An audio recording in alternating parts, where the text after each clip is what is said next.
ও আমার প্রবাসী ভাইয়েরা এবং বোনেরা, সামনে পবিত্র মায়ের রমজান আসতেছে। পবিত্র মায়ের রমজান মাসে আপনাদের পরিবারের মা বাবাকে আপনারা যে টাকা দিতেন তার চাইতে একটু টাকা বাড়ায় দিন।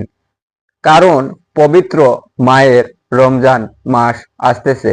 পবিত্র মায়ের রমজান মাসে আপনারা যদি আপনাদের মা বাবাকে একটু টাকা বাড়ায় দেন, পবিত্র মায়ের রমজান মাসে আপনার মা বাবা এবং ফ্যামিলি তারা ভালো কিছু খায়ে পবিত্র মায়ের রমজান মাস পালন করতে পারবে।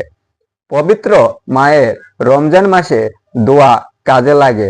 আপনার মা বাবাকে যদি একটু টাকা বাড়ায় দেন, তারা ভালো মন্দ খায়ে রোজা রাখবে। রোজার আগে আপনার জন্য যে দোয়াটা করবে এই দোয়া কাজে লাগবে। আপনার স্ত্রীর জন্য যে টাকা খরচা করতেন তার চাইতে একটু কমাই দিবেন। স্ত্রীর খরচাটা কমাই দিয়ে ওই টাকাটা আপনার মা বাবাকে দিবেন। আপনার মা বাবার কাজে লাগবে। আমার ভিডিওটা আপনাদের ভালো লাগলে লাইক, কমেন্ট, শেয়ার করে অন্যকে দেখার সুযোগ করে দিবেন।